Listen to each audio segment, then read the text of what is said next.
여러분 안녕하십니까. 정격시사 고성국입니다. 네, 국민의힘 전당대회 공식 선거운동이 시작됐습니다. 오늘 나경원 후보를 시작으로 당권 후보들을 차례로 만나보겠습니다. 네, 의료대란 관련해서 22대 국회에서 첫 청문회가 열렸습니다. 네, 보건복지위 더불어민주당 백혜련 의원과 자세한 얘기 짚어보겠습니다. 매주 목요일 코너 진격의 경제 그리고 문화 이슈에도 다양한 소식 준비되어 있습니다. 6월 27일 목요일 정격 시사 출발합니다.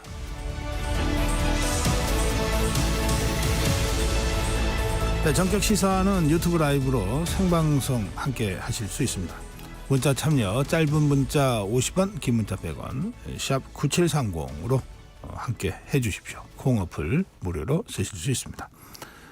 KBS 1라디오 채널 정치경제 사회문화 다양한 콘텐츠가 여러분들을 기다리고 있습니다.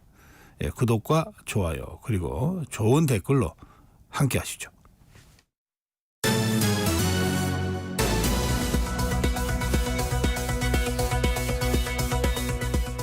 뉴스 브리핑입니다. KBS 우정화 기자입니다. 어서 오세요. 안녕하세요. 북한이 간밤에 또 오물풍선을 살폈군요. 예, 벌써 이 7번째 살포이고 사흘 연속이나 지금 살포를 하고 있는 상황입니다. 서울과 경기도에 날아왔는데 그제 또 어제와는 다르게 이번 7번째는 좀 곳곳에서 이 오물풍선들이 터지는 바람에 간밤에 좀 신고가 특히 좀 빗발쳤습니다. 서울 노원구 중계동의 한 아파트에선 주차장에서 풍선이 터졌는데 지저분한 폐지가 좀 가득했다고 합니다. 네. 또 의정부시 밀락동의 한 아파트에서도 이 주차장에서 역시나 이 오물풍선이 터져서 군경이 좀 출동을 하기도 했습니다. 오늘 새벽 4시를 기준으로 경기도에서 오물풍선 발견 신고는 모두 9건이었습니다. 서울에서는 관련 신고가 23건이나 들어왔습니다. 네. 이번에 도대체 몇 개나 우리 쪽으로 넘어온 겁니까? 그러면? 네, 일단은 지금 합동참모본부가 집계를 좀 하고 있습니다. 그래서 정확한 숫자는 좀 아직 나오지는 않았는데요. 일단 지금까지 신고된 걸로 봐서는 내용물이 대부분 좀 폐지였기 때문에 위험한 물질은 없다. 일단 이렇게 좀 합참은 보고 있습니다. 합참은 이 풍선을 발견하면 절대 풍선을 만지지 말고 역시나 이 군 부대 또 경찰 소방에 좀 신고를 해달라 이렇게 재차 좀 당부를 했습니다. 네. 간밤이 들어온 외신 하나 더 전해주시죠. 북한이 러시아와 새로 이제 조약을 맺었는데 이걸 근거로 해서 우크라이나 전쟁에 북한군을 파병하는 것 아니냐 이런 우려가 나왔지 않습니까? 미국이 입장을 밝혔다고요? 네, 이 간밤에 미국이 입장을 냈습니다. 미국 정부가 북한이 우크라이나 전쟁에 실제로 이 병력을 파견하게 된다면 실수가 될 것이다. 이렇게 좀 거듭 좀 분명히 경고를 하고 나섰습니다. 매튜 밀러 미국 국무부 대변인은 우크라이나 내 러시아 점령지에서 어떠한 종류의 북러 간 협력 강화도 반대하겠다 이렇게 못을 박았습니다. 미국이 이렇게 발끈하는 건 아무래도 북러가 최근 맺은 조약 4조 때문인데요. 네. 이 조약 4조에는 두 나라 중에 한 나라가 전쟁 상태가 되면 지체 없이 이 다른 나라가 군사 지원을 제공한다는 내용이 담겨져 있기 때문입니다. 이런 조약을 맺고도 일단 러시아는 겉으로는 이 북러의 군사 지원 가능성에 대해서는 선을 긋고 있는 상태입니다. 푸틴 러시아 대통령은 지난 방북 직후에 누구에게도 파병 요청을 하지 않았고 또 제안을 받은 적도 없다면서 북한군의 이 우크라이나 파병 가능성을 일단 일축하기는 했었습니다. 네, 러시아 관한 소식 하나 더 알아볼까요?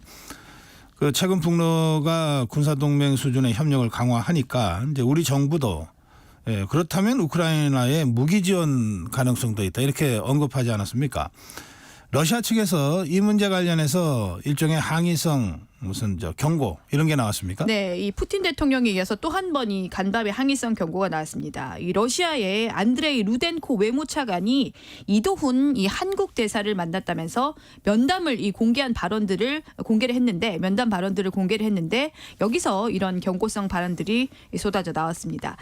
루덴코 차관은 먼저 이 한국 정부가 한반도의 긴장 고조를 촉발하는 대립적인 정책을 한국 정부가 재검토해야 한다 이렇게 주장을 했습니다. 앞서 우리 정부가 최근 북러의 협력에 대응하기 위해서 말씀하신 대로 이 우크라이나 무기 지원 가능성을 검토한다 이렇게 했었고 또 러시아가 북한에 만약에 이 정밀 무기를 제공하면 우리도 그때는 정말 더 이상 주저할 것이 없다는 식의 이런 발언들을 했었죠. 이 발언들을 두고 한반도 긴장을 고조시켰다고 지금 러시아가 주장을 하는 것 같습니다. 네. 러시아는 평화와 안정을 달성해달라고 우리 정부에 촉구했다고 러시아 외무부가 밝혔습니다. 특히나 또 한국과 러시아가 수십 년간 쌓아온 건설적인 관계가 최근에 파괴가 된 건 한국 현재 지도부의 탓이다. 이렇게 러시아가 지금 주장을 하기도 했습니다. 또 한국 정부 고위 인사들의 반러시아적인 발언도 허용할 수 없다. 이렇게까지 경고를 했는데요. 북러의 군사협력 위험보다는 우리의 대응만 좀 문제 삼은 러시아의 일방적인 발표였다. 이렇게 봐도 과언이 좀 아닐 것 같습니다. 네, 원인 제공을 해놓고 네. 이렇게 덮어씌우기로 하는군요. 네. 자, 화성 리튬 전지 공장 화재 속보 좀 알아보겠습니다. 어제 경찰이 공장 등을 압수수색했습니까? 네, 이 경찰과 고용노동부가 함께 아리셀 공장 등 5곳을 압수수색하고 강제 수사를 시작을 했습니다. 사고가 날 가능성이 있었는데도 대비를 하지 않았는지 등등을 좀 압수수색을 통해서 이번 압수수색을 통해서 따져볼 것으로 보입니다. 또 대표를 포함한 업체 관계자 3명을 중대재해처벌법 위반 혐의로 입건을 했습니다. 특히 파견이 금지된 제조업 생산 공정에 이 외국인 근로자를 불법 투입했다는 의혹도 지금 좀 나와서 이 의혹에 대한 수사도 함께 좀 진행될 것 같습니다. 업체에 대해서는 어제 오전 9시를 기준으로 작업 중지 명령도 내려졌습니다. 네. 그런데 이 업체에게 이미 석 달 전에 큰 불이 날 수 있으니 조심하라 이렇게 소방당국의 경고가 있었다고 하던데요. 네, 이 참사 석 달 전인 지난 3월에 소방당국이 이 자체 점검 조사를 했는데 이 소방당국이 당시에 화재 위험성을 알린 사실이 좀 뒤늦게 이번에 확인이 됐습니다. 소방당국 정기조사 받은 결과였는데요. 당시에 당국이 좀 조사를 해보니까 불이 난 공장 3동이 불이 크게 번져서 큰 인명피해가 날 수 있는 곳이다라고 했었고 그래서 각별히 주의를 해야 한다고 사측에 이 경고를 당시 했다고 합니다. 아하, 예. 심지어 참사 19일 전인 지난 5일에도 직접 공장에 방문을 해서 화재 예방 컨설팅까지 진행을 했다고 합니다. 근데 업체 측이 이런 경고를 받고도 미리 화재에 좀 대비를 했었는지 대비가 안 돼서 이번에 이런 큰 참사까지 생겨나게 된 건지 경찰 수사에서 좀 가려져야 될 것 같습니다. 네.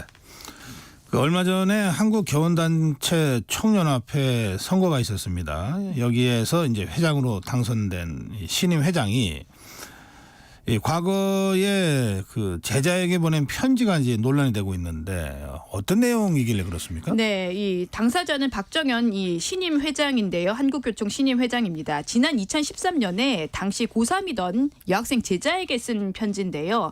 공개된 편지 내용 좀 일부를 보면 이 학생을 무려 자기, 이 당신 이렇게 부르면서 어제보다 오늘 더 사랑한다. 삼청각 주차장에서의 시간들을 떠올린다라고 하면서 외부 만남까지 밖에서 만난 것까지 암시를 하기도 했습니다. 또 다른 편지에는 이 여학생을 나의 여신님 이렇게 불렀는데요. 당연히 이런 표현들은 사실 제자에게 할 수 있는 말은 당연히 아니겠죠.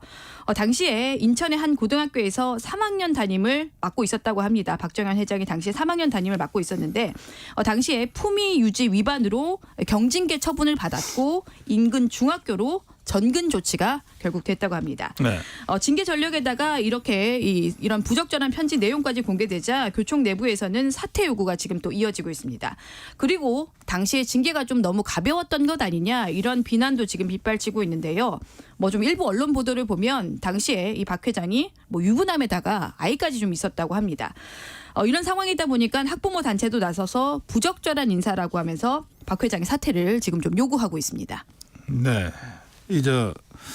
당사자인 박정현 회장이요. 입장이 나왔습니까? 네, 일단은 징계 전략과는 관련해서 입장문을 냈는데요. 제자가 입시에서 좋은 성과를 낼 것 같아서 본인이 격려를 좀 했는데 과했던 것 같다라고 하면서도 부적절한 처신은 없었다. 일단 이렇게 해명을 했습니다. 하지만 이 논란이 되고 있는 손편지 내용에 대해서는 별다른 입장을 내놓지는 않았습니다. 한국교총은 내일 좀 긴급 회의를 열어서 이 대책을 논의할 예정입니다. 네. 손흥민 선수의 아버지 손웅정 씨가 자신이 운영하는 축구 아카데미 소속의 유소년 선수를 학대한 혐의로 피소가 됐다고요? 네, 이 피해를 입었다는 학부모 측이 손흥정 씨와 코치 2명을 아동 학대 혐의로 고소를 했습니다. 일부 언론에선 이 코치 중 한 명을 손흥민 선수의 친형인 이 손흥윤 코치다라고 지목을 지금 하고 있는데요. 그러니까 이 손흥정 부자가 이 피소가 된 거죠. 학대 피해를 주장한 이 한 학생의 경찰 진술을 보면 지난해 11월에 아카데미에 들어갔는데 약 한 달 뒤부터 훈련 날마다 거의 매일 이 욕설을 들었다고 이 주장을 했습니다. 특히 지난 3월 일본에서 있었던 전지 훈련 중에는 이 손흥정 감독이 직접 폭언을 했다 이런 주장도 했습니다. 같은 장소에서는 한 코치로부터 코너킥 봉 가지고 이 봉으로 이 물리적인 체벌까지 당했다 이렇게 주장을 하고 있는데요. 손흥정 감독도 이번에 고소가 된 이 2명의 코치 지난 4월에 결국 가해자로 이 검찰에 결국 송치가 됐습니다. 손웅정 감독이요. 입장이 나왔습니까? 네, 입장문을 발표를 했습니다. 이 손흥정 감독 측은 먼저 마음의 상처를 받은 아이와 이 가족들에게 깊은 사과의 뜻을 전한다면서도 다만 이 고소인의 주장은 진실과는 다른 부분이 많다라고 밝혔습니다. 그러면서 고소인 측이 이 수억 원의 합의금을 요구를 했고 그 금액은 이 아카데미가 도저히 수용할 수 없는 금액이어서 안타깝게도 합의하지 못했다 이렇게 입장문을 냈습니다. 그러자 일각에선 여러 얘기들이 나왔는데 합의금을 2억 원을 요구했다, 아니다 5억 원이다 이렇게 좀 확인되지 않은 이야기들이 좀 인터넷을 중심으로 나왔습니다. 이런 합의금 요구가 논란이 되자 이 학부모 측이 합의금 이야기는 학대에 대한 이 사과도 전혀 없을 당시에 손흥정 씨 측에서 했던 요구들 때문에 너무 당시에 화가 나서 말했던 감정적인 말이었다면서 이런 걸 공개한 것 자체가 2차 가해다 이렇게 주장을 지금 하기도 했습니다. 일단 진실은 좀 검찰로 넘어가서 좀 더 진실이 가려지게 된 상황입니다. 네, 오늘 여기까지 듣겠습니다. 뉴스브리핑 우정화 기자였습니다. 전격 시사 듣고 계신 지금 시각 7시 32분입니다. 날씨 정보입니다. 내일 오전까지 제주와 남부지방에 또 모레 밤부터 글피 사이에는 전국적으로 장맛비가 내리겠습니다. 다음 주 내내 비 소식이 있어서 대비가 필요하겠습니다. 특히 오늘은 제주의 경우 시간당 30mm의 장대비 형태로 변할 텐데요. 50에서 150mm의 비가 내일 오전까지 예상되는 양입니다. 비 피해 없도록 대비하셔야겠습니다. 남해안 쪽도 시간당 10에서 20mm로 20에서 60mm의 비가 내일까지 내리겠고요. 그 밖에 남부지방 5에서 20mm로 예상됩니다. 서울 등 중부지방은 내일까지 무덥겠습니다. 날씨 양상이 남부지방과 다른데요. 오늘 한낮에 서울 32도, 대구 29도 등 23도에서 32도 분포가 되겠고 내일 서울은 33도로 오늘보다 더 덥겠습니다. 건강관리 유의하셔야겠습니다. 또 대기 불안정으로 오늘은 전북 남동부, 내일은 강원도와 충청 이남에 소나기가 내릴 텐데 내일 양이 5에서 40mm로 적지 않습니다. 또 오늘 바다 안개가 짙은 곳이 많겠고요. 오늘 내일 제주의 바람이 매우 강하게 불겠습니다. 지금 서울의 기온은 23도입니다. 날씨였고요. 다음은 이 시각 교통 상황 알아보겠습니다. KBS 교통정보센터의 공인혜 씨입니다. 네, 이 시각 교통정보입니다. 이른 아침부터 돌발 소식 많습니다. 날이 부쩍 더워져서 장거리 운행 전에는 차량 점검에도 신경을 쓰셔야겠습니다.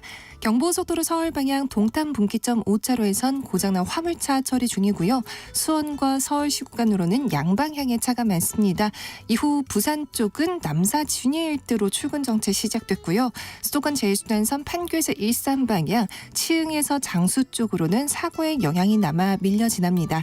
반대 일산에서 판교 쪽, 계양에서 송내 사이 정체도 일찍부터 굳어졌고요.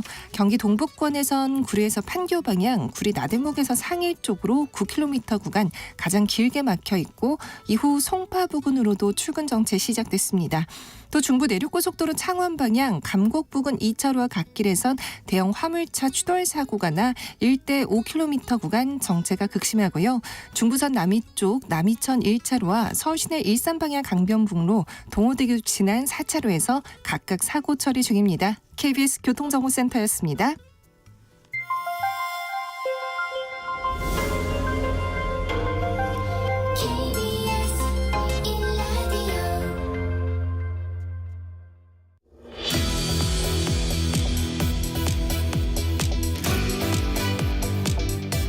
네, 국민의힘의 당권 레이스가 시작됐습니다. 당권 주자들 차례로 만나서 출마의 변 들어보겠습니다. 오늘 이 시간에는 국민의힘 나경원 의원입니다.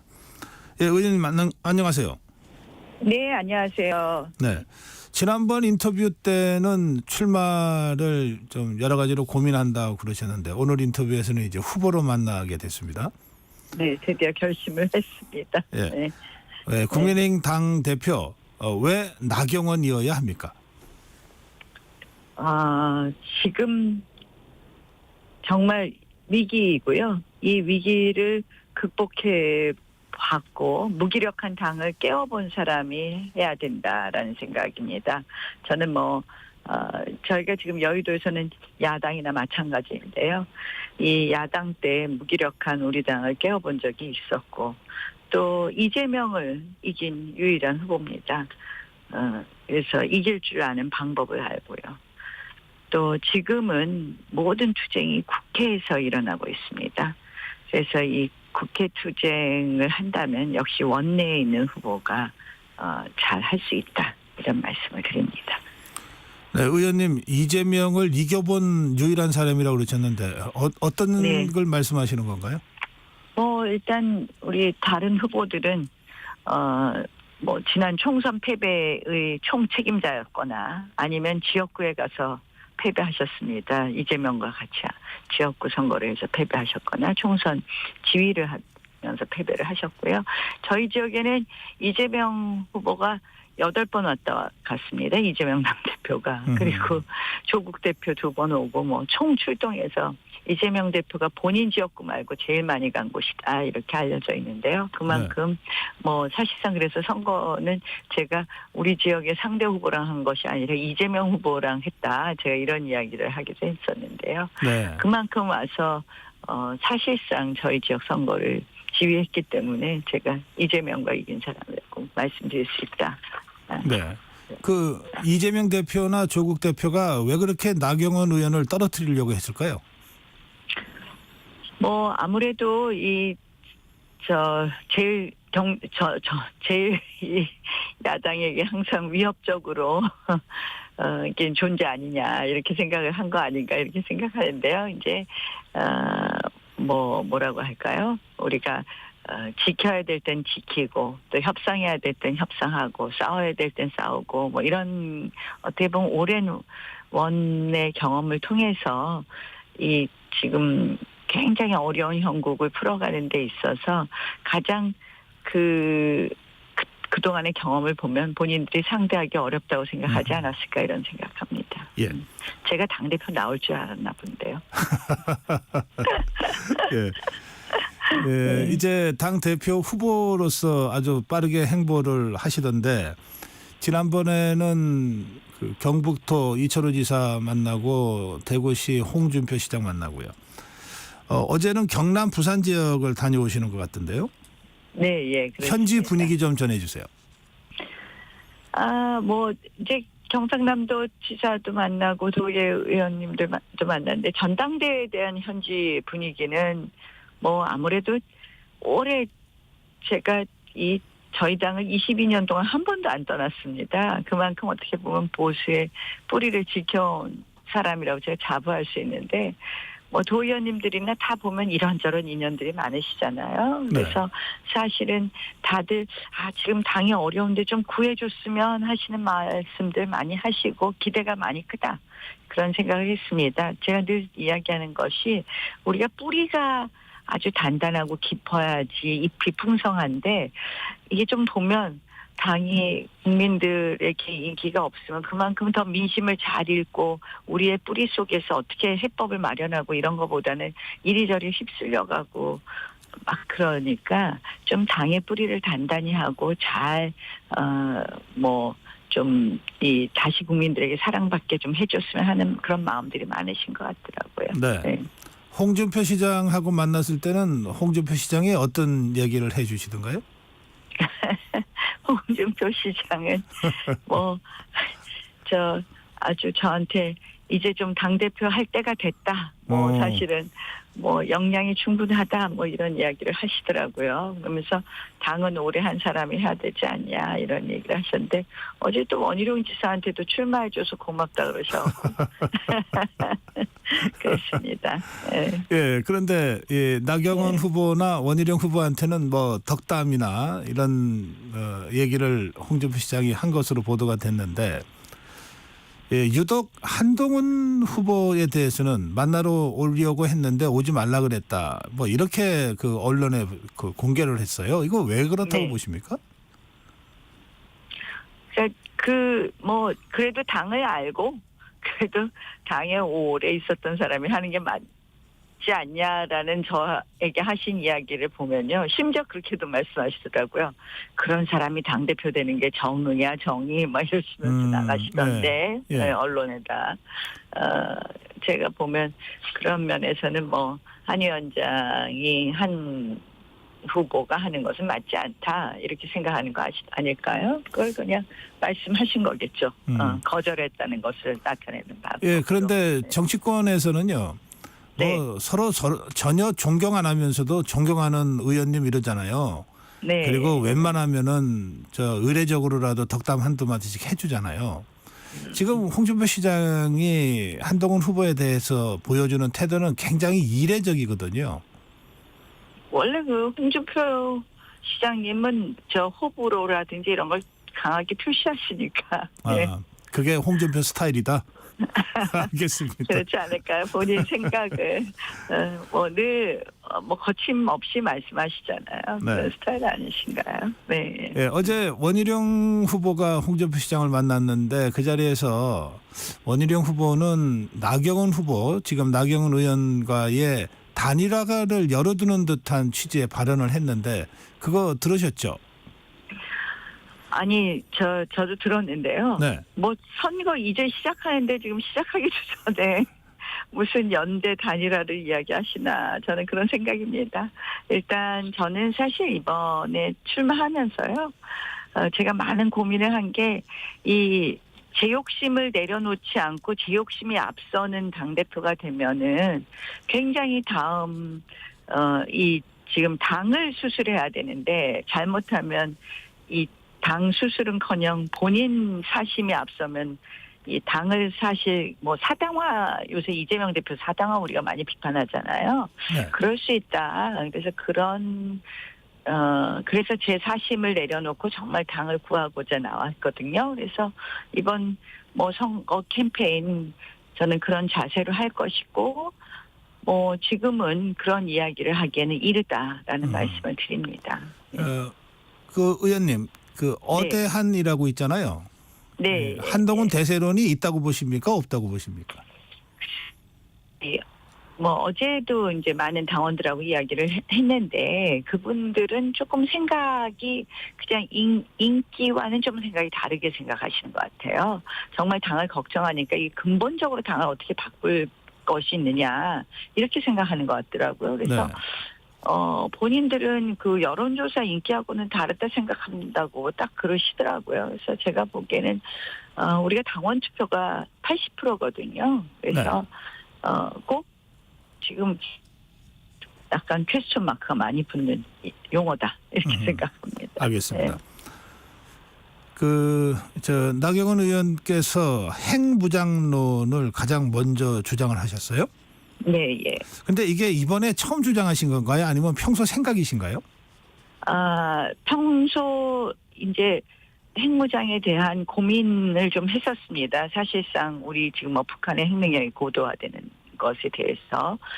근데 이제 최근에 러북 북러 조약이 체결되는 것, 자동 군사 개입이 가능한 북러 조약이 체결되는 걸 보면서 이제는 우리가 핵무장을 해야 될 때라고 마음을 굳혔습니다. 그래서 이번에 발표하게 되었습니다. 제 생각을 말씀드리게 되었습니다. 네, 그동안 의정 활동에서도 통일 외교 쪽 활동을 쭉 해오셨잖아요. 네, 외교통일위원장을 했었죠. 그리고 그래서 그 과정에서 미국 조야의 정치인들과의 네트워크가 상당히 넓다 이런 평가도 받았는데 네. 지금 이 핵무장론을 주장하시면 당장 미국에서 상당히 긴장할 수밖에 없는데 그 점은 생각 안 하셨습니까? 당연히 생각. 예. 또 말씀을 드렸고요. 네. 이 핵무장을 위해서 이게 국제 정세의 변화에 따라 우리가 지금 핵무장을 하자는 것이기 때문에 미국 조야에서도 이제 한국의 핵무장을 논의가 나올 것이다. 그리고 해야 할 것이다라는 이야기들이 나오고 있습니다. 오늘 빅터 차 교수도 그 유명한 우리 한반도 통이시죠. 동북아 통이신데 그분도 특히 이제 트럼프 재집권 경우에는 그 가능성이 높아질 거라고 얘기를 했고요. 뭐 다른 많은 미국 전문가도 이미 이야기를 하고 있습니다. 제가 말하는 핵무장은 결국 국제 정세의 변화에 따라서 우리가 핵무장을 할 수밖에 없다는 것을 그 필요성을 미국에 설득하고 그리고 미국의 동의하에서 핵무장을 만들겠다는 것이고요. 상당히 미국 내에서도 그 부분의 필요성에 대해서 인정하기 시작했습니다. 전 이렇게 이 국제 정세가 실질적으로 북러 이 군사 동맹이 이렇게 격상되고 뭐 우크라이나 또는 뭐 중동 이런 여러 가지 사태 속에서 또 중국의 위협 이런 것 속에서 미국의 안보 이익이 한국의 안보 이익하고 똑같을 수 없는 자국의 안보 이익이 먼저 우선될 수밖에 없는 상황 같은 것이 발발할 것이 아주 충분히 예견될 때 과거와 같은 레토릭의 이 반복으로는 우리는 아무것도 할 수 없다. 그래서 저는 핵무장, 이 국제 정세의 변화에 따른 핵무장, 평화적 핵무장, 그리고 실천적 핵무장 해야 된다고 생각합니다. 그러니까 미국을 설득할 자신이 있다. 네, 해야 됩니다. 그리고 미국 내에서도 충분히 여기에 동의할 것이다. 이제 앞으로 트럼프 집권을 한다면 조금 더 쉬워질 겁니다. 네. 예. 그 다른 당권 후보들은 좀 신중론이거나 지금 당장은 어렵다 이런 입장이던데요. 어떻게 평가하십니까? 뭐 이제 그것이 늘 과거에 했던 입장들을 세 분이 조금씩 단계가 달리 말씀을 하셨더라고요. 네. 원희룡 후보는 뭐 미국 해구산 확장 억제, 워싱턴 선언을 충실히 이행하면 된다. 뭐 이제 일본 수준이죠. 한 후보는 일본 수준의 잠재적 역량, 뭐 또 윤 후보는 이제 뭐 조금 더 이 강한 이야기를 했는데요. 그건 이제 과거 수준의 레토릭이거든요. 그걸로 해서는 저희의 안보를, 저희의 평화를 담보하기 어렵다 이렇게 보는 거죠. 오늘도 북한이 도발했어요. 네. 저희 굉장히 안이해졌다고 생각합니다. 무뎌진 거죠. 그러나 지금은 이제는 단계가 달라졌다. 예. 그래서 저희는 준비해야 된다라고 생각합니다. 네, 북러 조약이 그만큼 이 국제관계를 심각하게 변화시키고 있다 이렇게 보시는 것 같습니다. 예. 알겠습니다. 그런데 이게 저 핵무장 하려면은 그냥 말로만 하는 게 아니고 우선 사용 후 핵연료 재처리 문제부터 풀어야 되고 이건 국가적인 차원의 얘기인데 뭐 당권 주자들이 얘기할 얘기냐 이런 식의 비판도 있던데요. 아니 이 정치의 영역에서 이걸 당론으로 채택하고 저희가 준비해야지. 그럼 그건 누가 합니까?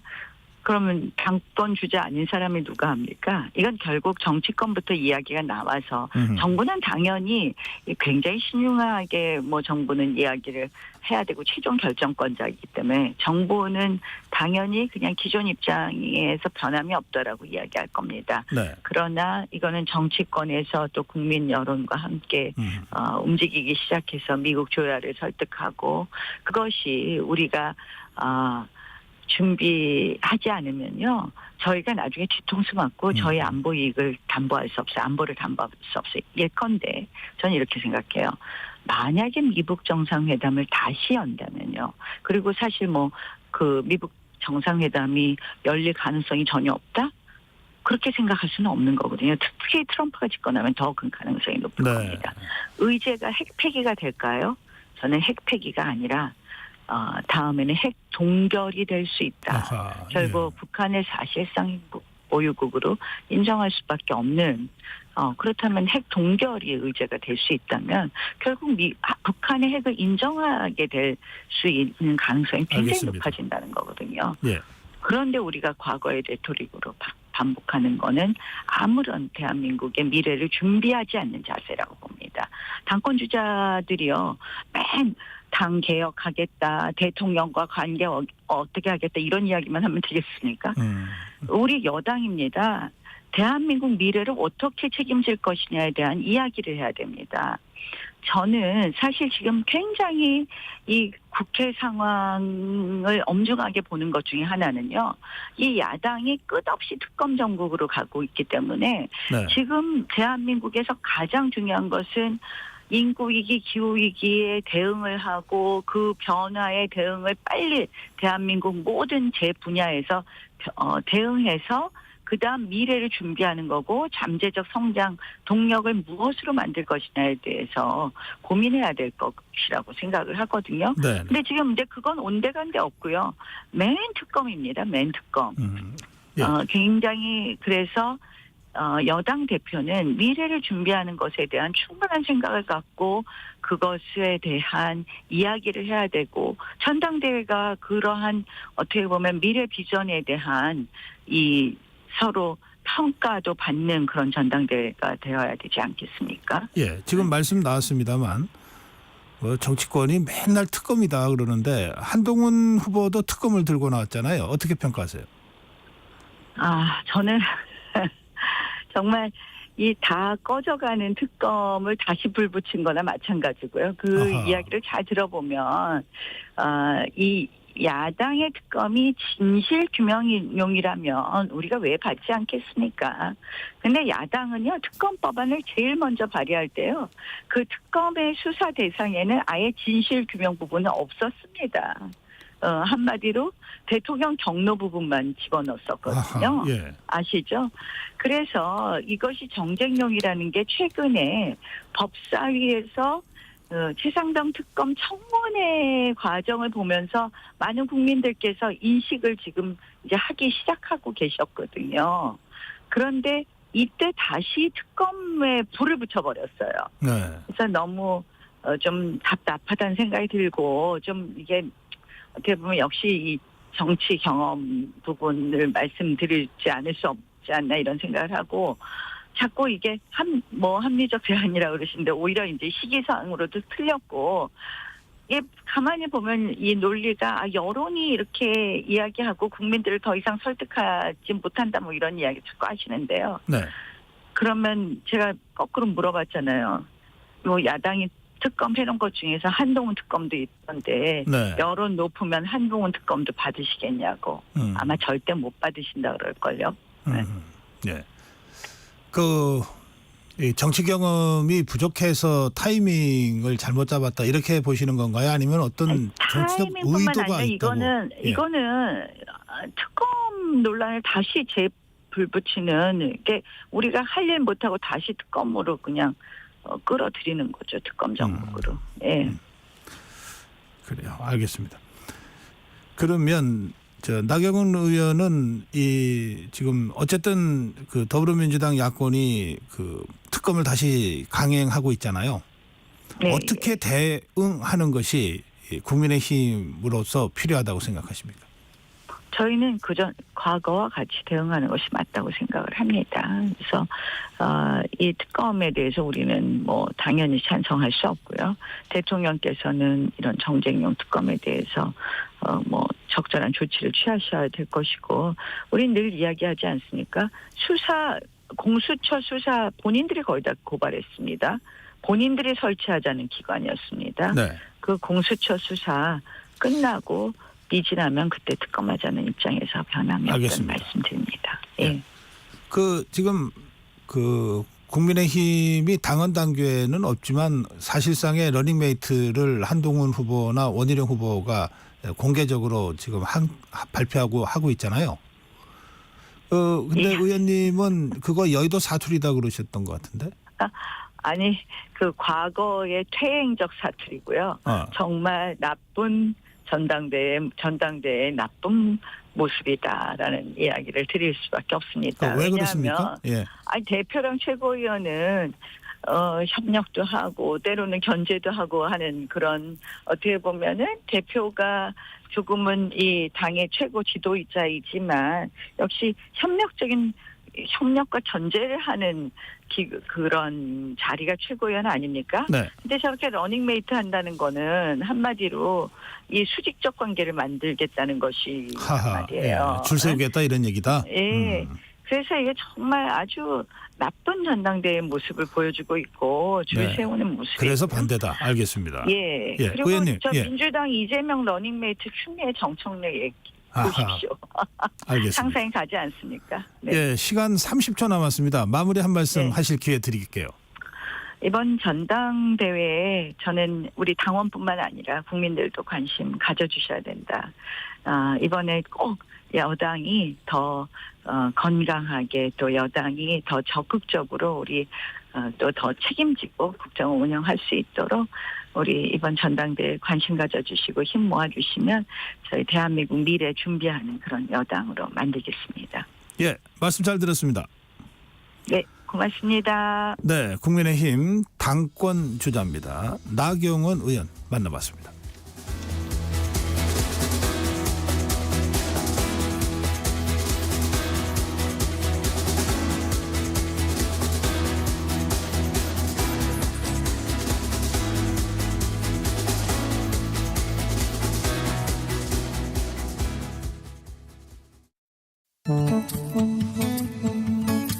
KBS 라디오 기후위기 대응 캠페인 지구를 안녕하세요. 저는 아워플래닛을 운영하고 있는 음식탐험가 장민영입니다. 저는 사람들이 굉장히 다양하고 맛있게 먹는 거에 대해서 집중을 하셨으면 좋겠어요. 계절에 나는 것들을 먹자라는 이야기를 하는데 계절에 나는 거를 거스를 수 있는 더 맛있는 맛은 없다고 생각을 해요. 그래서 자연과 계절이 담긴 것들을 먹자, 그리고 로컬의 것들을 먹자라는 이야기를 하는 이유는 탄소 발자국을 줄일 수 있는 가장 좋은 방법인가 동시에 또 지역의 생산자들과 상생할 수 있는 좋은 방법이라고 생각해요. 지금은 죽순김치, 칡잎김치 이런 거를 기억하시는 분들도 없잖아요. 근데 이런 것들을 먹는 게 생태계의 종다양성과도 굉장히 밀접한 관련이 있거든요. 그래서 소비자들이 얼마나 다양하게 이렇게 열심히 찾아 먹느냐에 따라서 지구 생태계의 종다양성 같은 것도 지킬 수 있는 좋은 방법이 될 수 있어요. 우리가 어떻게 키워서 여기에 왔는지 그 방식을 알고 먹는 게 굉장히 중요하거든요. 그리고 그런 것들을 쭉 따라가다 보면 또 제로 푸드 웨이스트 이야기도 맞닿아져 있거든요. 그래서 골고루 얼마나 다 먹을 수 있느냐. 좀 있으면 이제 막 태양의 맛이 가득한 그런 열매 재료들이 맛있을 때예요. 그래서 계절 달력이라고 하죠. 제철 달력이 하나만 있어도 이 시기엔 뭘 먹어야지 이런 것도 살아가면서 큰 재미잖아요. 근데 그 큰 재미가 세상을 바꿀 수 있다고 생각하면 해볼만 하지 않을까. 그래서 여러분들이 포기하지 않고 즐겨주셨으면 좋겠습니다. 뜨거워지고 있는 지구. 지금 우리의 문제입니다. KBS 라디오 기후위기 대응 캠페인 지구를 지켜라 였습니다.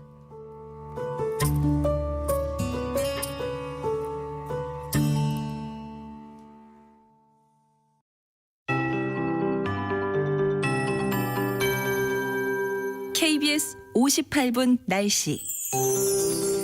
오늘부터 내일 오전까지 남부와 제주에는 흐린 가운데 비가 내리겠습니다. 중부지방은 30도 이상의 폭염 수준의 무더위가 이어지겠는데요. 건강관리에 유의하셔야겠습니다. 현재 정체전선의 영향으로 비가 내리고 있는 제주지방 오늘 시간당 30mm의 매우 강한 비가 예상됩니다. 내일까지 천둥, 번개, 돌풍 동반해서 50에서 150mm의 많은 비가 쏟아지겠습니다. 비 피해 없도록 유의하셔야겠습니다. 남해안으로도 20에서 60mm, 남부지방 5에서 20mm의 비가 내리겠습니다. 제주는 내일까지 바람이 매우 강하겠는데 특히 산지 쪽에 바람이 매우 강해서 초속 20m까지 나올 전망입니다. 한편 서해 먼바다와 남해 먼바다, 제주 해상의 물결이 내일까지 높겠습니다. 오늘 낮 기온은 서울, 강릉, 대전 32도, 대구 29도 등 전국적으로 23도에서 32도 분포가 되겠습니다. 내일도 서울 33도 등 전국적으로 25도에서 33도로 중부지방의 경우는 무덥겠습니다. 오늘 중부지방은 맑은 날씨가 예상되고요. 또 이번 모레밤부터 글피까지 전국적으로 장맛비가 내리겠고 이후로 다음 주 내내 전국에 비 소식이 있습니다. 비 피해 없도록 미리 대비하셔야겠습니다. 지금 서울의 기온 24.6도입니다. 강혜종입니다.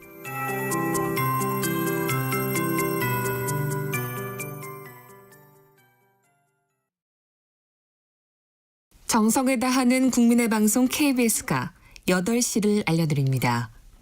AM 711kHz, FM 97.3MHz, KBS 1라디오입니다. HLKA.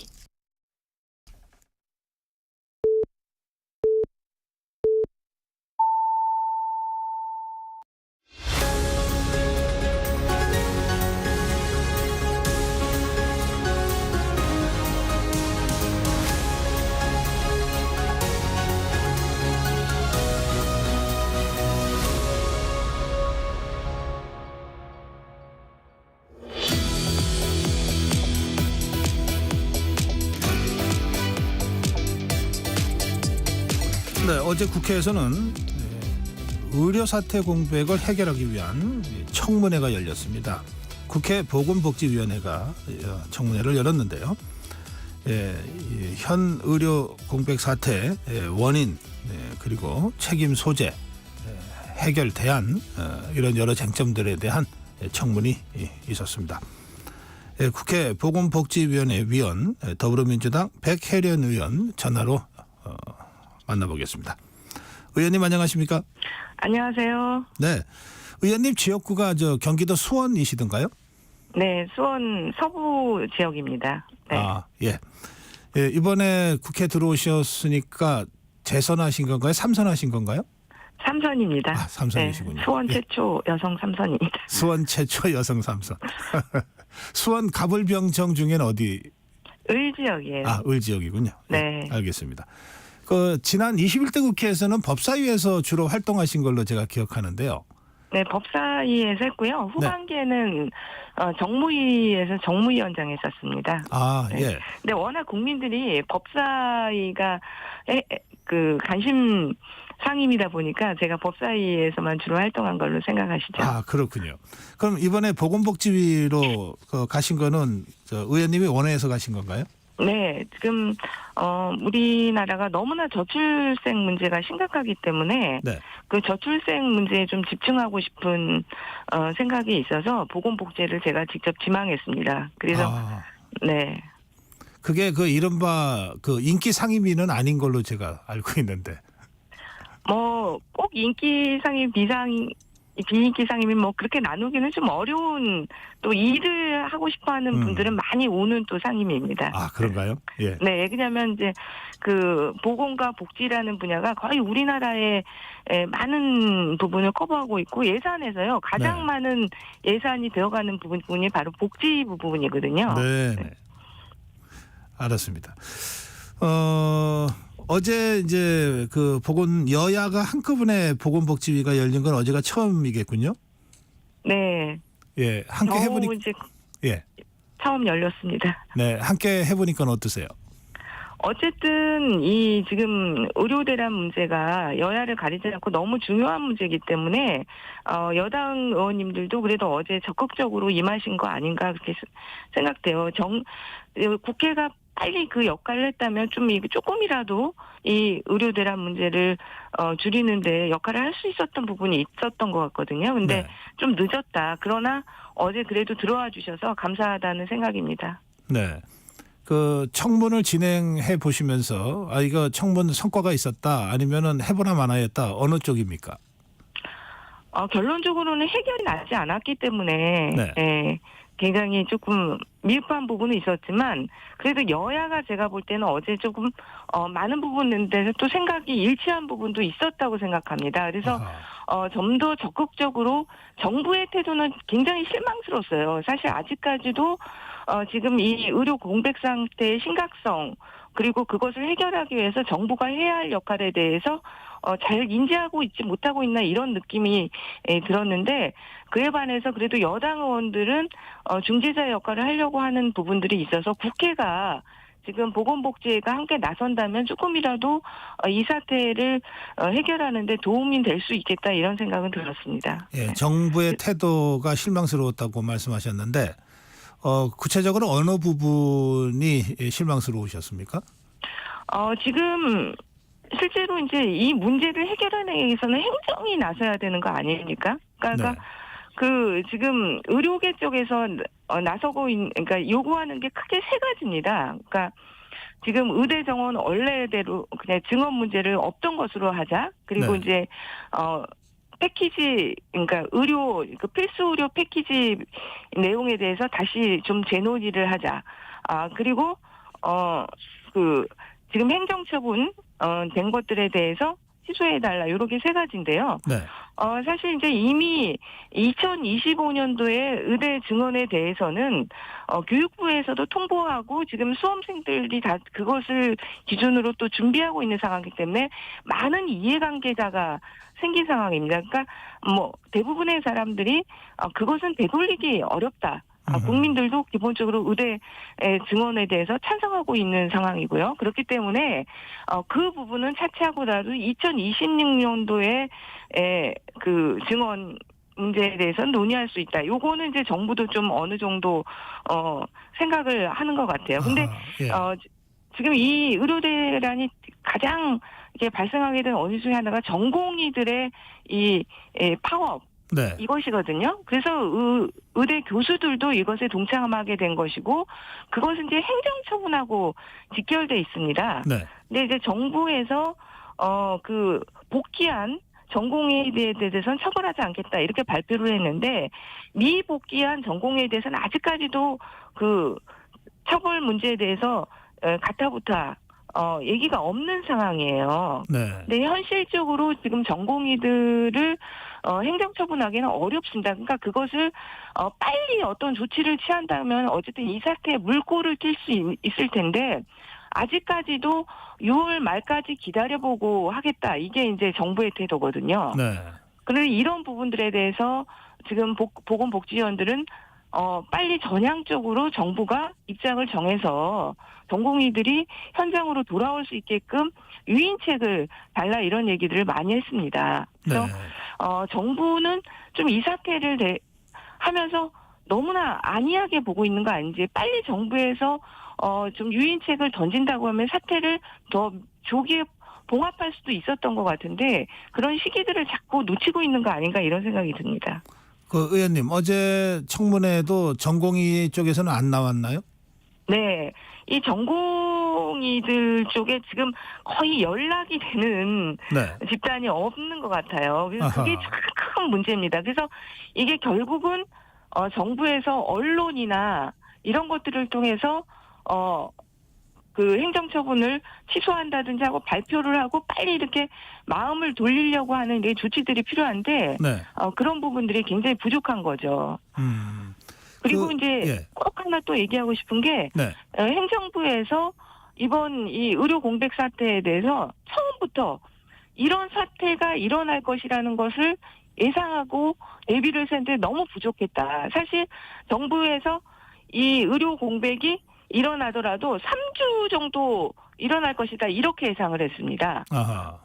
그러니까 그것부터가 굉장히 잘못된 것이에요. 그러니까 문재인 정부에서 400명을 증원하고 할 때도 엄청난 그 의사들의 집단 행동이 있었고 그 서로 타협하는 과정이 있었지 않습니까? 네. 그것을 봤다고 한다면 이번에 2,000명을 발표한다 그러면 의료계가 어떻게 나올 건지 이거에 대해서 훨씬 더 강하게 나올 수밖에 없는 거 아니에요. 그럼 그거에 대한 예상을 하고 대책을 세워야 되는데 3주 정도로 집단 행동은 마무리될 것이다. 이렇게 예산을 했고 예산도 그거에 따라서 474억의 예산 정도가 들어가야만 될 거다. 이렇게 예상을 했습니다. 근데 지금요. 국가 예산이 지금 1조가 넘게 투자되고 있는 상황입니다. 이 사태가 길어지면 국가 세금이 얼마가 들어갈지 모르는 상황이에요. 네. 근데 지금 정부는 누구도 이거에 대해서 책임지려고 하고 있지 않는 상황인 거죠. 네. 그 전공의들과의 대화가 현재 거의 지금 단절된 상태 아닙니까? 네. 그 지금 전공의는 정부하고는 어떤 대화도 하지 않겠다는 입장인 것 같습니다. 네. 그런데 이런 상황에서는 그 야당과 전공의가 만나는 거는 그래도 좀 여지가 있지 않나 싶은데 그런 노력은 지금 하고 있는 상황인가요? 저희도 이제 이렇게 저렇게 이제 만나려고 노력은 하고 있는데 이 전공의가 모여 있는 집단이 없습니다. 온라인으로는 서로 의사소통을 한다고 하는데 실제로는 전공의 협회장이라는 분도 뭐 이렇게 집행부를 구성해서 움직이는 것 같지는 않고요. 네. 그런 상황이기 때문에 저희가 지금 만나기가 참 쉽지는 않은 상황인 것 같습니다. 그래서 제가 볼 때는 지금 네. 일단 올바른 의료를 위한 특별위원회라고 올특이라고 하죠. 그래서 그게 구성이 됐습니다. 그러니까 4개의 단체, 대한의학회, 전국의학대학교수협의회, 전국의과대학 교수 비상대책위원회, 대한의사협회 이렇게 4개의 단체가 일단은 들어와 있는데 네. 이게 이제 결론적으로는 의료계에 그래도 이제 그 의견을 취합할 수 있는 그 특위로 구성이 된 겁니다. 의협도 여기서 결정이 된 건 따르겠다고 어제 의협회장이 제가 질의를 했거든요. 네. 그랬더니 의협회장도 여기에서 결정되면 그 내용에 따르겠다고 했습니다. 네. 그래서 여기를 어떻게든 29일 날 회의를 한다고 하는데요. 협상 테이블로 끌고 오는 것 이게 굉장히 중요할 것 같습니다. 예.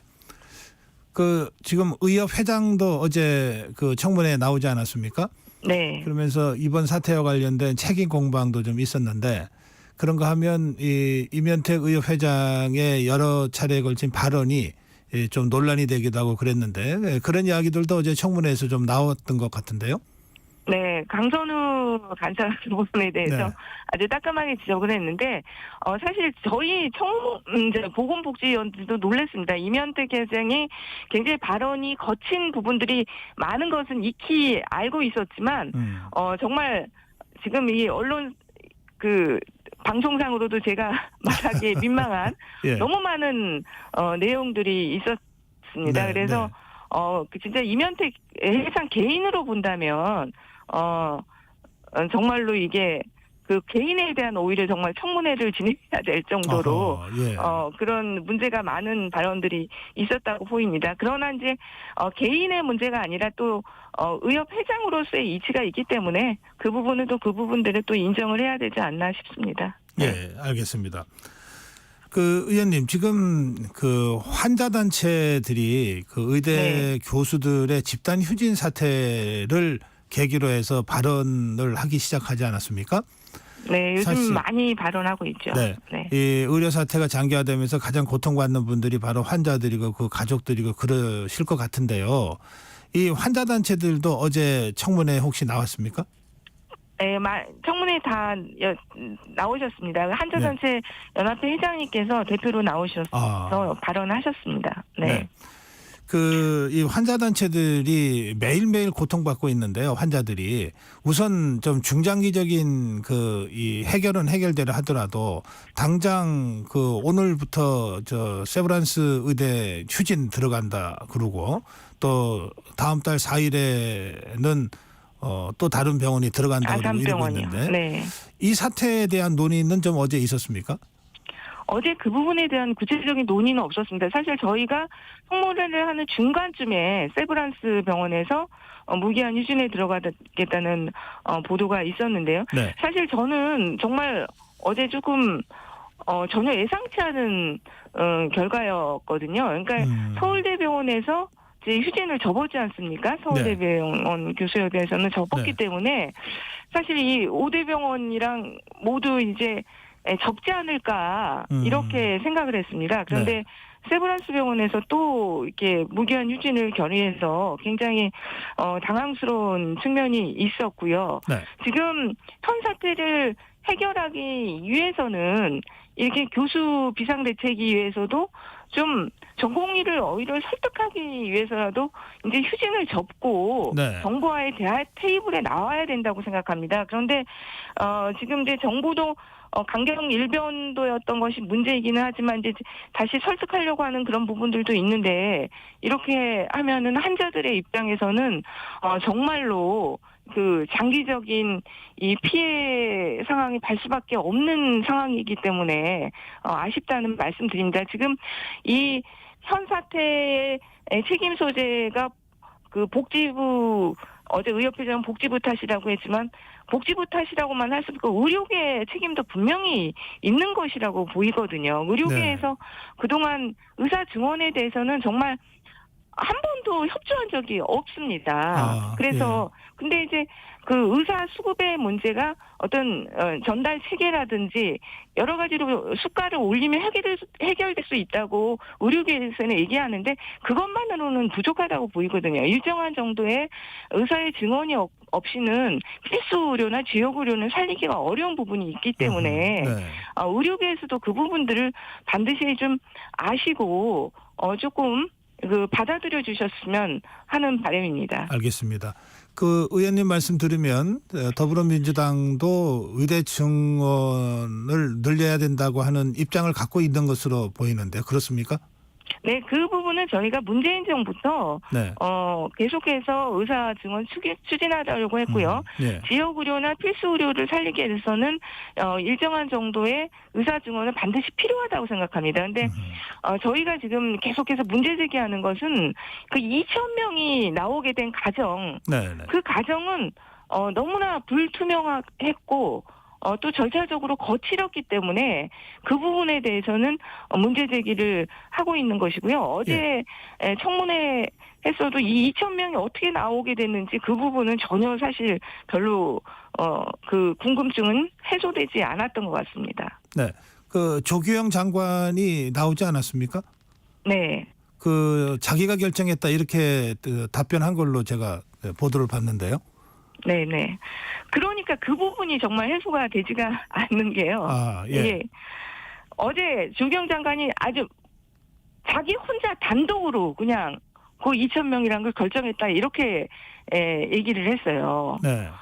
그러니까는 진짜 그 큰 정책 과정에 어떻게 그렇게 됐는지 그게 참 이해가 안 가더라고요. 법원에서조차 이번에 계속 그 대법원까지 가면서도 이 2,000명의 판단의 근거가 미흡하다고 했거든요. 그런데 계속 어제 나와서는 복지부는 대통령실과 수차례 논의했다고 합니다.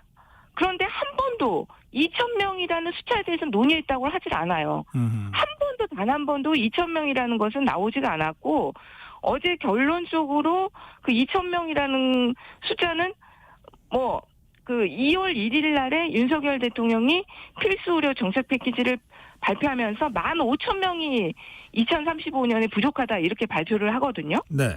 그런데 갑자기 5일 후 2월 6일 날 보정심의회의라고 하는데 그 회의가 있고 나서 거기서 1년 2,000명 5년간 이게 결정이 됩니다. 네. 그런데 어제 말은 그날 당일날에야 보건복지부 장관인 2,000명을 자기가 생각해가지고 그걸 대통령 측이라도 보고하고 보정심의회에서 결정했다는 거예요. 네. 그러니까 이게 그 당일날에 2,000명 복지부 장관이 결심해가지고 했다는 게 이 큰 정책을 발표를 하면서 보건복지부 단독으로 보건복지부 장관 단독으로 2,000명 결심하고 결정했다. 이게 말이 되는 일인지. 어제 청문회에서는 더 의심만. 그러니까 여러 가지 윤석열 대통령의 경로설, 2천공설, 이런 얘기들이 떠돌고 있지 않습니까? 오히려 정말 윤석열 대통령의 경로설 이런 것들이 더 힘을 받게 되는 상황 아닌가. 그런 생각이 들었습니다. 알겠습니다. 의원님 보건복지위원으로서 지금 이 상황에서 우선 국민의 불안 또 우리 환자와 그 가족들의 그 힘든 상황을 우선 극복해 가면서 이 문제를 풀어가야 될 텐데 출구 전략에 대해서 의원님 조언하신다면 정부에 대해서나 의료계에 대해서 또 그것과 관련해서 더불어민주당이 어떤 역할을 할 계획으로 있으신지 말씀 좀 부탁합니다. 출구 전략, 그러니까 아까 제가 세 가지 의료계에서 세 가지를 요구한다는 말씀을 말씀하셨어요. 네네. 거기서 지금 일단은 의료계를 설득하기 위해서는 전공의 문제가 제일 큽니다. 그리고 전공의 문제를 해결하기 위해서는 이 행정 처분의 취소가 필요합니다. 그러니까 이 미복귀자들에 대해서도 처벌을 하겠다는 정부의 확실한 대답이 있다면 전공의들을 일정 정도 설득할 수 있을 것 같거든요. 그리고 네. 협상 테이블에 나오게 할 수 있고요.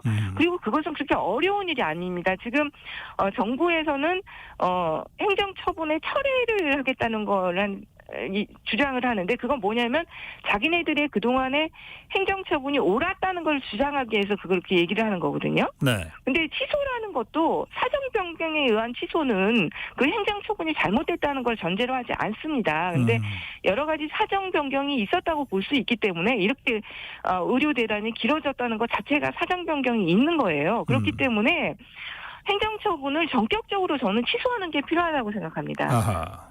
그게 첫 번째 그 실마리가 된다. 그런 말씀이시죠? 충분한 실마리가 될 수 있다고 보이고요. 네. 그것을 통해서 의료계를 협상 테이블로 끌어올리고 그리고 여러 가지 국민적인 여론이나 이런 거는 그 이해관계자가 많이 생기기 때문에 2025년도에 증원에 대해서는 설득하면서 한다고 하면은 좀 그 실마리가 풀리고 전공의들도 돌아올 수 있지 않을까 이런 기대들을 합니다. 그래서 지금 저희 복지위에서 정부 차원의 어떤 건의문 같은 것을 함께 작성할 수 있으면 해보자 이런 얘기들이 있기 때문에요. 그런 것들을 좀 더 논의를 해보고 국회 복지 차원에서 중재자로서의 역할을 할 수 있는 부분들을 좀 고민해 보겠습니다. 알겠습니다. 여야가 22대 국회가 시작되면서 계속 서로 싸우는 모습만 지금 국민들한테 보여줘서 국민들이 여러 가지로 좀 불편한데 이 보건복지비가 의료 대란, 의료 사태라고 하는 이 국민적 현안을 해결하기 위해서 여야가 머리를 맞대는 것 자체가 우리 국민들한테 또 다른 그 의미로 다가오게 될 것 같습니다. 예, 의원님 오늘 말씀 생명권이 무엇보다도 우선이라고 생각합니다. 그러니까요. 예, 오늘 네. 의원님 말씀 잘 들었습니다. 네, 감사합니다. 고맙습니다. 네, 의료 사태 관련해서 국회 보건복지위원회 더불어민주당 백혜련 의원과 말씀 나눴습니다.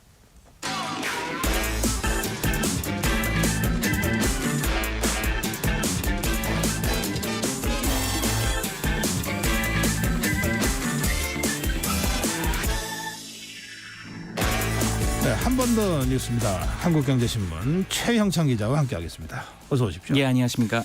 예, 화성시 아리셀 공장 화재 사건요. 이 당국에서 사망자 신원 확인 작업을 하고 있는데 좀 자꾸 속도가 좀 더디는 것 같아요. 예, 어떤 상황입니까? 지금 많이 불에 타고 또 아무래도 우리 국적이 아닌 분들이 많기 때문에 네. 조금 시간이 걸리는데요. 네.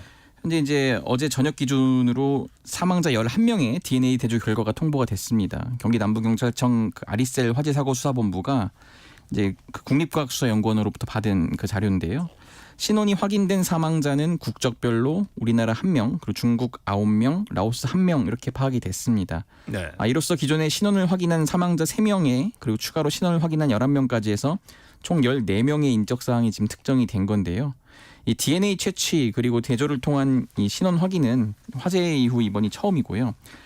국가수에서는 시신 전원을 부검을 했거든요. 어쨌든 지금 23명 전원 화재로 질식사를 했다 이런 결론이 나왔습니다. 예. 그 수사도 진행되고 있죠. 그렇습니다. 이제 경찰과 고용노동부가 강제 수사에 들어갔는데요. 이 아리셀과 또 인력 공급 업체죠. 메이셀, 한신다이아 이렇게 3개 업체에 대해서 지금 압수수색에 들어갔습니다. 경찰과 노동부는 또 업체 사무실 외에도 이 아리셀 대표인 박순관 대표 자택에 대한 압수수색도 동시다발적으로 진행을 했는데요. 이 박 대표를 비롯해서 이 사측 관계자들의 휴대전화 역시 압수를 했습니다. 압수물 분석을 거쳐서 이 사상 최악의 피해를 낸 화학공장 사고로 기록될 이 화재에 대한 좀 실체를 최대한 신속하게 밝히겠다 이런 계획이고요.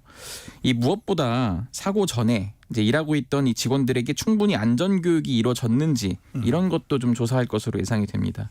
또 경찰이 중점적으로 수사하는 대상은 업체 대표와 이 공장 관계자 5명인데 앞서 경찰은 이들을 업무상 과실치사상 혐의 등으로 입건했는데 출국 금지 조치도 내렸습니다.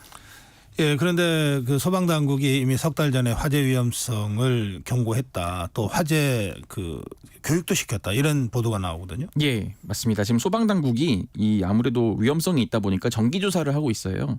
그러니까 불이 난 공장 3동이 급격한 연소 확대로 이 큰 인명 피해가 날 수 있는 곳이다 이렇게 경고를 했거든요. 네. 이 당시 조사서를 봤더니 3동 제품 생산 라인 급격한 연소로 피해 우려 있음. 또 건물 11개 동이 붙어 있어서 상황 발생 시 급격한 연소로 인한 확대 우려 있음. 뭐 이런 등의 내용이 담겼다고 하고요. 이 참사 19일 전인 지난 5일에는 직접 공장에 방문해 화재 예방 컨설팅까지 진행한 것으로 지금 확인이 됐습니다. 당시 아리셀 안전관리 직원들에게 대피 방법과 또 위험물 이런 리튬 특성과 뭐 사고 사례, 화재 시 대피 방법 등을 소개하고요.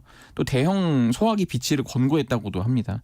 아리셀이 이런 사전 경고를 받고 제대로 화재에 대비했는지 지금 경찰 수사에서 이제 밝혀질 것으로 보입니다. 네. 근데 이제 이 와중에 그 아리셀 회사 대표요. 예. 며칠 전에 사과하는 그 영상을 제가 봐서 예.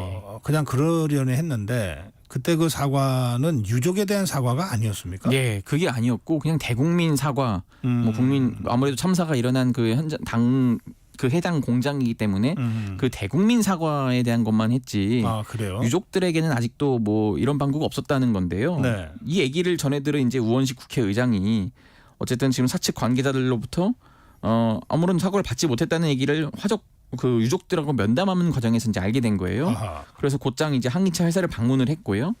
참사를 겪으며 가족들이 받았을 충격과 심리적 피해가 얼마나 클 텐데 가장 먼저 해야 할 게 어서 사과하는 것 아니겠냐. 앞으로 수습을 잘하겠다고 얘기하는 것이다. 이렇게 좀 얘기를 했거든요. 어쨌든 우 의장 방문으로 아리셀 측은 또 곧바로 사측 간부를 통해서 유족들에게 사과의 뜻을 표한 것으로 좀 전해졌고요. 아무튼 지금 그런 식으로 해서 좀 이 아리셀 대표가 좀 순서가 바뀐 것 아니냐. 유족들을 먼저 좀 위로를 했어야 되지 않겠냐. 이런 네. 지적이 나오고 있습니다. 그래요.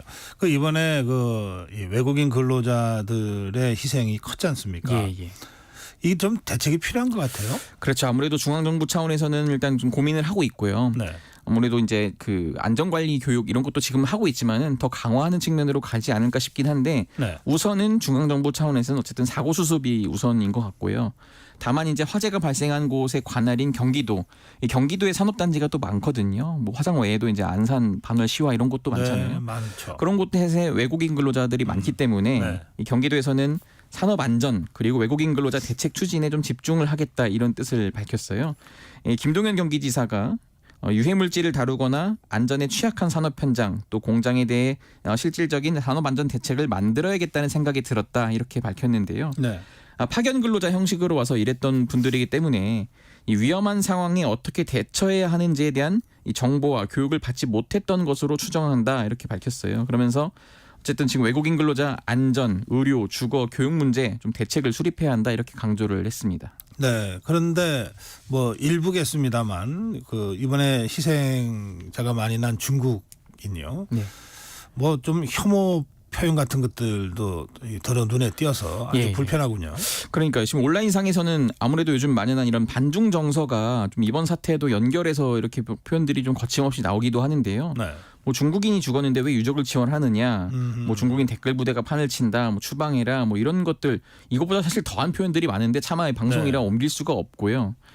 단순히 지금 근로 혐오를 나타내는 것뿐만 아니라 이 외국인을 상대로 한 이 표적 범죄도 벌어지고 있거든요. 그래요. 네, 이번 달에는 또 경기도 포천에서 외국인 근로자를 상대로 이 집단 폭행을 일삼고 또 돈까지 빼앗은 10대가 2심에서 징역형을 선고받기도 했습니다.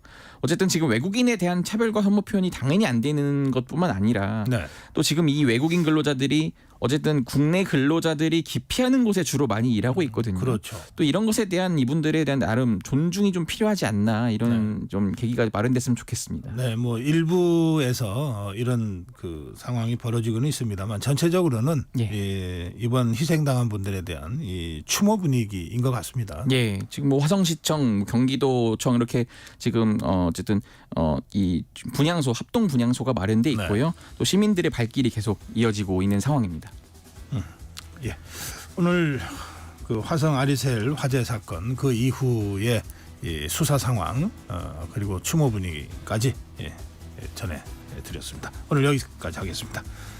네, 한 번 더 뉴스 한국경제신문 최형창 기자였습니다. 전격 시사 지금 시각 8시 29분입니다. 잠시 후 8시 반부터 일부 지역국에서는 해당 지역 방송을 보내드립니다. 워렌 버핏은 가치 투자, 필립 피셔는 성장주 투자, 피터 린치는 장기 투자. 방법은 달라도 목표는 하나. 성기영의 경제쇼가 성공의 길로 안내합니다. 깊이 있게, 명쾌하게, 지금 이 시대 경제에 관한 모든 것을 알려드립니다. 평일 오후 4시 5분 성기영의 경제쇼와 함께하십시오.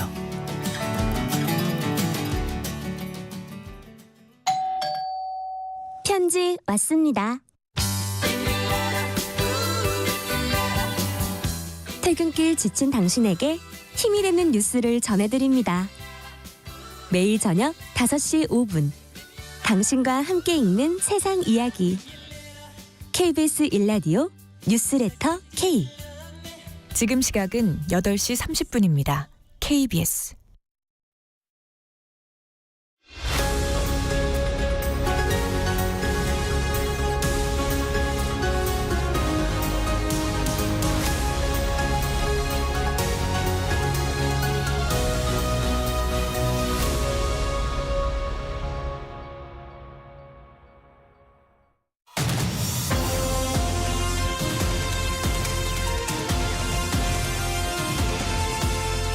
네, 최근 이 외환 시장의 움직임이 심상치 않습니다.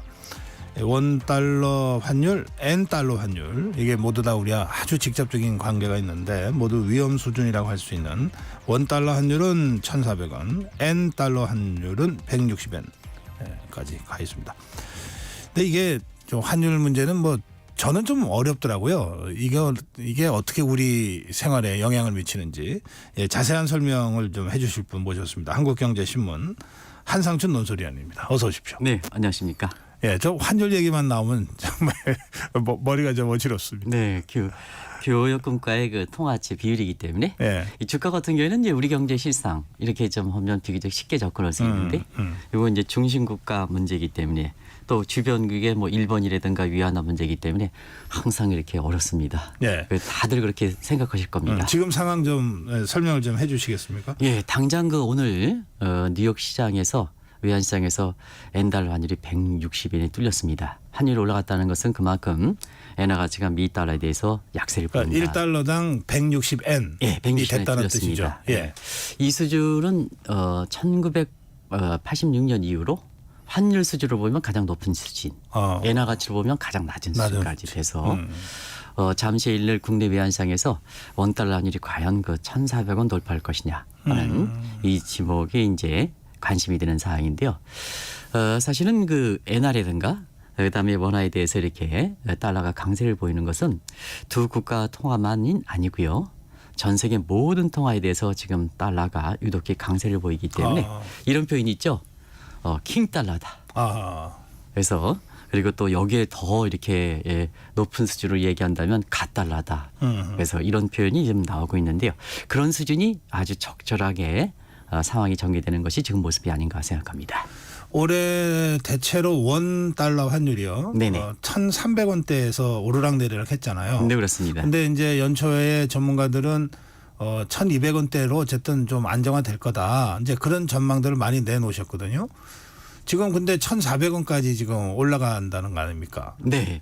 아무래도 작년 그 12월 달에 미국 그 중앙은행 회의 연준 회의에서 올해 미국 금리가 최대한 6차례까지는 떨어질 것이다. 그러면 이제 미국의 중심국에서 기준금리가 6차례 떨어지면 당연히 달러는 약세를 보이지 않느냐. 그러니까 우리가 이제 원화 가치가 올라가고 엔화 가치가 올라간다 해서 지금 말씀대로 연초에는 원달러 환율이 사실 1,200원 수준까지 안정될 것이다. 이렇게 보는 예측 기관이 많습니다.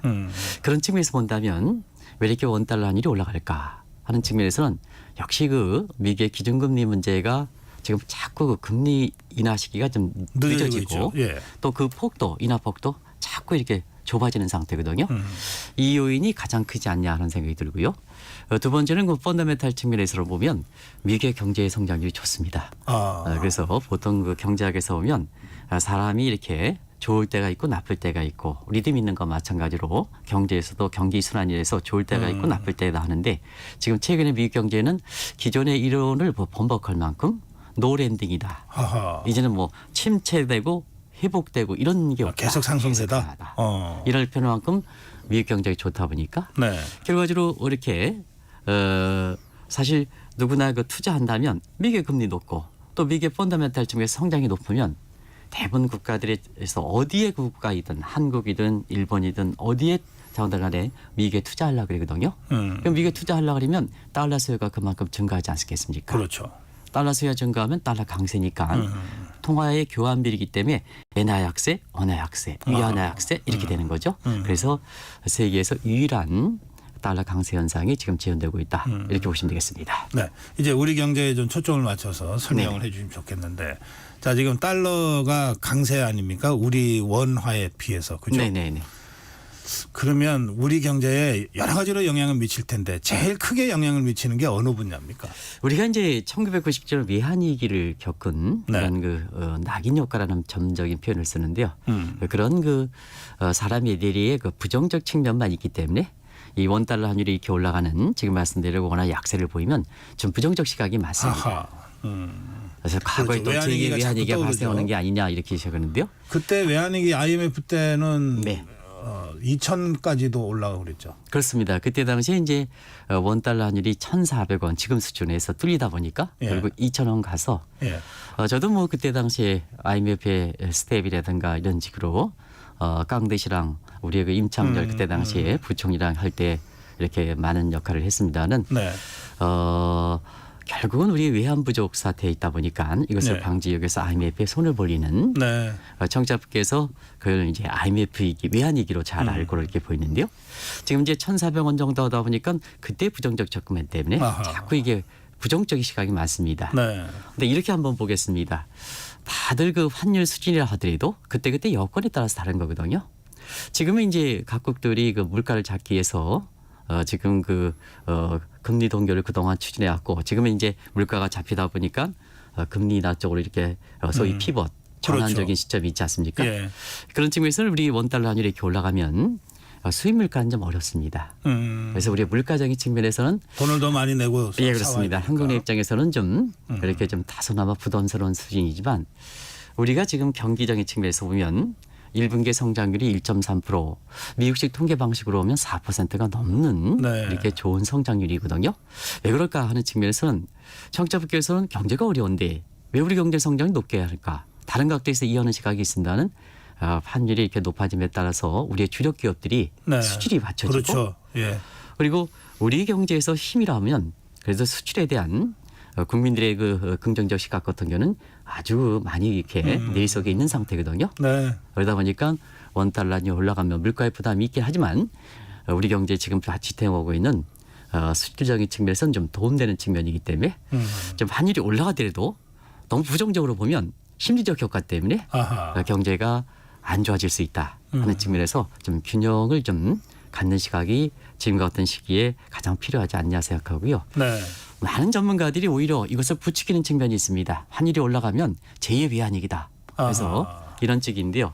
지금은 경제가 서로 연결돼 있습니다. 초연결 사회고 그다음에 심리적 효과가 굉장히 중요한 이런 시점에서 보면 이렇게 방송에서 이렇게 주도하는 그 전문가들 뿐이 신중하게 발언을 해야 결국 우리 선조들이 이렇게 경제를 이끌어가는 데에는 어떤 요인과 관계없이 정말로 이게 힘든 결과거든요.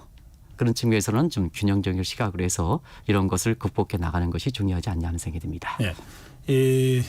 지금 원달러 1,400이 되면 우리에게 부담도 주지만 동시에 수출 쪽에 조금이라도 도움이 된다. 그런 얘기가 같이 봐야 된다 이런 말씀이시고요. 그러면 수출 관련 기업의 주를 사야 되겠네요? 증시 입장에서는 사실 그 모습이 그럼 지금까지 전개되고 있습니다. 왜냐하면 환율이 올라가다 보니까 정부가 작년 그 11월 3일 날 공매도 금지 조치 나오고 대주에 대한 그 과세 문제를 상향 조정하고 특히 무엇보다도 올해 1월 22일서부터 코리아 디스카운트 해소 문제 그다음에 밸류업 대책 이런 문제다 보니까 사실 미국 자본이 국내 그 일부 투자자들은 미국 증시로 갔는데도 불구하고 우리 코스피 지수가 비교적 괜찮은 모습을 보인 데에는 외국인들이 많이 들어왔단 말이에요. 근데 외국인들은 한국의 특별 종목을 사는 게 아니고 사실 한국을 사는 겁니다. 그러면 한국 경제를 대표하는 기업들이 뭘까? 뭐 대부분 다 우리나라의 예. 현대차라든가 이런 아주 굵직굵직한 기업들이지 않습니까? 그렇죠. 삼성반도체, 예. 현대자동차, 뭐 네, SK 그렇습니다. 하이닉스 이런 거죠. 그런 과정에 외국인 패턴 모습이고 특히 환율이 이렇게 높게 유지다 보니까 외국인 입장에서는 예를 들어서 수출 주력 기업들이 환율이 올라가 그러면 수출 채산성이 개선되지 않겠습니까? 네. 그러면 수출 채산성이라 개선된다 보니까 외국인들이 이런 업종을 사게 돼서 국내 증시도 어려운 가운데 연초에 2,300 무렵에서 지금 2,800 지금은 조금 떨어지긴 했습니다. 네. 많은 연초에 국내 증시의 비관론에도 불구하고 주가가 버티게 되는 문제거든요. 네. 그런 과정에서는 저는 주식 종목에 대해서 얘기하는 사람은 아닙니다는 좀 어려울 때일수록 예. 한개 대표 기업을 사면 한국 경제에 도움되고 네. 그다음에 본인들이 그 주식 투자할 때 사실 외국인과 맥을 같이 오기 때문에 돈도 벌 수 있다 하는 것이 올해 1월부터 지금까지 모습이 아닌가 하는 생각이 듭니다. 그래요. 예. 자, 그런데 이게 그렇다고 해서 환율이 1,400원이 뚫리고 뭐 1,500원, 1,600원으로 가면 정말 이게 그냥 걱정이 아니라 위기가 현실화될 수도 있잖아요. 네, 그렇습니다. 적절한 수준으로 이제 정부가 개입을 할 수밖에 없는데 그것도 지나치게 개입하면은 환율 그 개입 국가로 또 이렇게 또 지목되기도 하고 그런 어려운 점이 있는 것 같습니다. 지금 우리 정부의 그 환율 관련된 관리는 어떻게 평가하십니까? 네.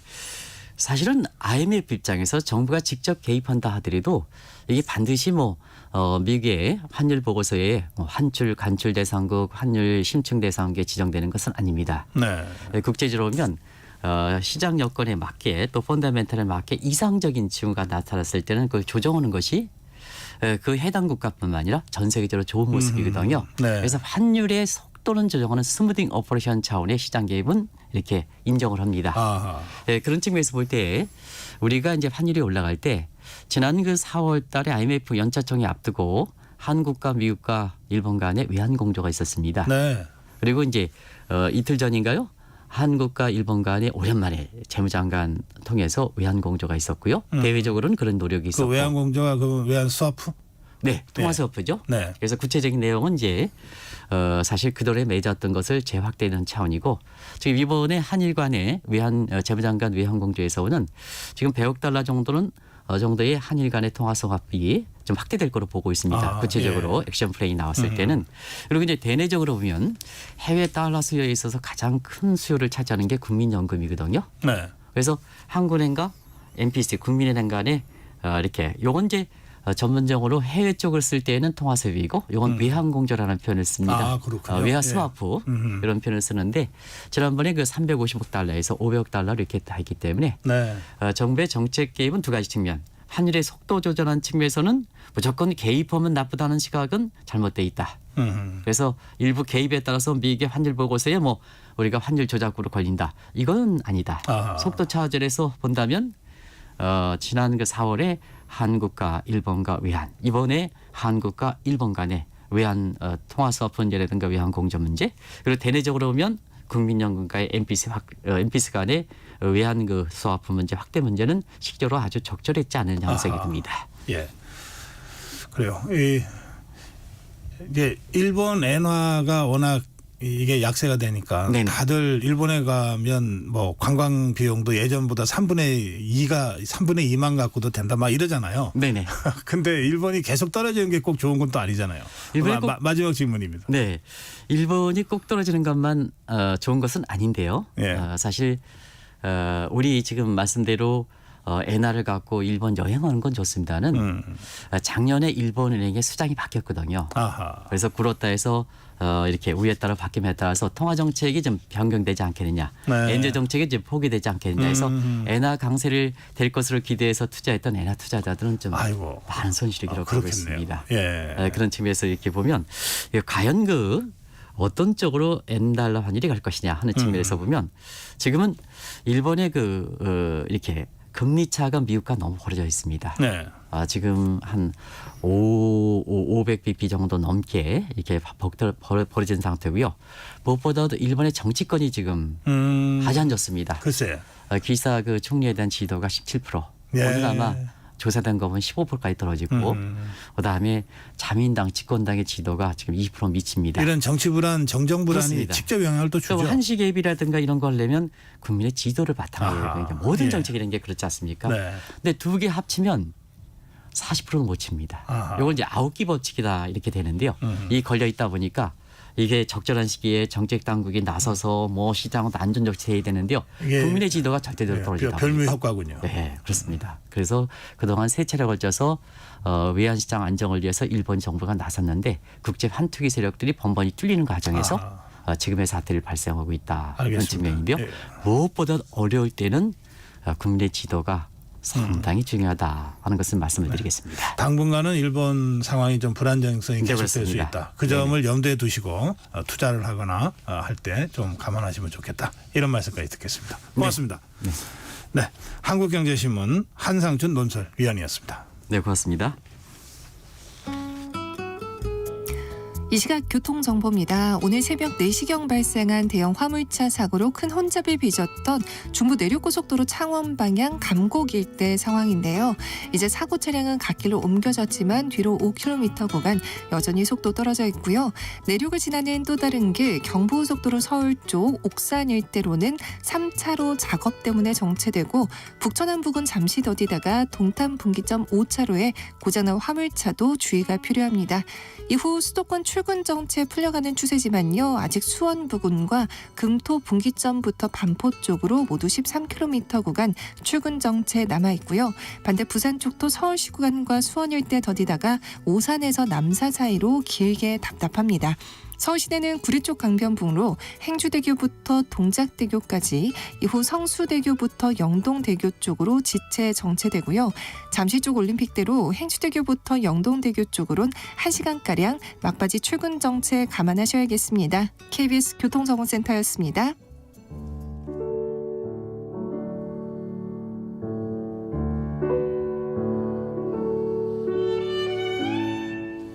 네, 매주 목요일 문화 이슈를 다루는 문화 이슈입니다. 김헌식 문화평론가 모시겠습니다. 어서 오세요. 네, 안녕하세요. 네, 오늘 애니메이션 영화 인사이드 아웃 2 예. 이거 말씀해 주신다고요? 네, 그렇습니다. 이거 뭐 흥행이 뭐 대단하더라고요. 네, 대단합니다. 그래서 많은 관객들이 함께 볼 수 있는 영화가 사실상 좀 없었는데요. 이번에 인사이드 아웃 2가 이렇게 찾아왔습니다. 2015년에 이제 1편이 이제 개봉이 됐었고 거의 10년 만에 다시 돌아왔는데요. 그래서 이 전편보다 한 13일 정도 빨리 400만 돌파를 했습니다. 그리고 픽사 애니메이션 중에 최다 관객 수를 동원한 게 바로 이제 엘리멘탈인데 이게 724만 명을 돌파했거든요. 이거보다 20일 먼저 400만 명을 돌파했기 때문에 자칫 뭐 1000만 가까이 동원할 수 있는 건 아니냐 이런 예측까지도 나오고 있는 상황입니다. 기록에 대한 기대가 있겠네요. 네, 그렇습니다. 그래서 특히나 이제 6월 말이잖아요. 그러면 7월 달에 방학이 또 맞물리기 때문에 그런 점에서 방학 때 또 많이 보시기 때문에 이런 기록을 또 지켜봐야 될 것 같습니다. 네, 이렇게 인기 폭발인 뭐 이유가 있겠죠? 아무래도 인사이드 아웃 같은 경우에는 좀 독특한 설정입니다. 그래서 우리가 감정을 많이 느끼잖아요. 예를 들면 뭐 기쁨이라든지 슬픔이라든지 뭐 분노라든지 이런 걸 느끼게 되는데 되게 이제 단어로 제가 말씀드렸습니다마는 이런 단어를 상징하는 감정들이 머릿속에 캐릭터로 등장한다면 어떨까라는 상상에 따라 가지고 보여주고 있기 때문에 요즘에 좀 우울감 느끼시고 힘드신 분들 있으시잖아요. 그러면 왜 내가 힘들고 슬프지? 행복하고 싶은데 이런 감정들의 어떤 연관 관계들을 잘 보여줬기 때문이고요. 특히 이제 1편에서는 우리가 슬픔은 없어져야 된다 이렇게 생각을 하잖아요. 알고 봤더니 기쁨을 느끼려면 슬픔이 같이 짝으로 있어야 된다라는 것이죠. 그래서 인간이 느끼는 감정을 캐릭터화한다는 거는 애니메이션이기 때문에 가능하죠. 장점을 잘 살린 거고 또 인사이드 아웃 2 이번에는 기존에 이제 5가지 그런 감정에 더해가지고 불안, 당황 그리고 불업, 따분까지 이렇게 4개가 불시에 들어오게 되면서 이루어지는 어떤 갈등 상황들을 보여주고 있는데 특히나 이제 사춘기를 이제 선정을 해가지고 그에 맞춰가지고 하다 보니까 아무래도 좀 더 폭넓게 부모님과 청소년들 아이들이 함께 볼 수 있는 그래서 청소년들은 자기 감정을 잘 비유해서 보고 또 성인들은 내가 옛날에 저랬었지라는 것을 아하. 또 느끼면서 자녀들은 현재 이렇구나 이런 걸 같이 느낄 수 있다 보니까 같이 보는 비율이 지금 높아지고 그래요? 있습니다. 어른을 위한 애니메이션이기도 하다. 예, 그렇습니다. 그래서 대체적으로 지금 현재 흥행에 성공하는 애니메이션들은 아이들만 보는 애니메이션이 아니고 어른도 같이 볼 수 있는 그런 작품들이 흥행에 성공하고 있습니다. 그래서 현재 실제로 인사이드 아웃 같은 경우에는 10대 6%, 20대 29%, 30대 28, 40대도 28, 50대도 9% 정도 이르는데요. 대체적으로 아이들을 겨냥한 작품 같은 경우는 10대하고 40대가 많이 봅니다. 왜냐하면 자녀하고 이제 학부모가 이제 같이 보는 건데 중요한 거는 이 성인을 타겟으로 하는 경우에는 20대가 압도적이고 10대가 한 3%밖에 안 되거든요. 근데 전반적으로 다 고르다는 거는 결국 다 같이 통합적으로 볼 수 있는 내용을 가지고 있다 이렇게 보시면 되겠습니다. 예. 영화계에도 성수기 비수기가 있습니까? 영화계는 성수기 비수기가 있죠. 대체적으로는 이제 겨울방학, 여름방학, 휴가 시즌 이게 맞물렸을 경우에는 성수기라고 보고요. 대체적으로 비수기 같은 경우는 나들이 하기 좋은 시즌. 예를 들면 뭐 4월, 5월 달 나들이 하기 좋잖아요. 또 9월, 10월도 나들이 하기 좋잖아요. 많고. 굳이 영화관에 갈 필요가 없는 그런 상황이 되다 보니까 이제 비수기라고 이제 이름 붙이는데 요즘에는 약간 경계가 허물어진 면도 있습니다.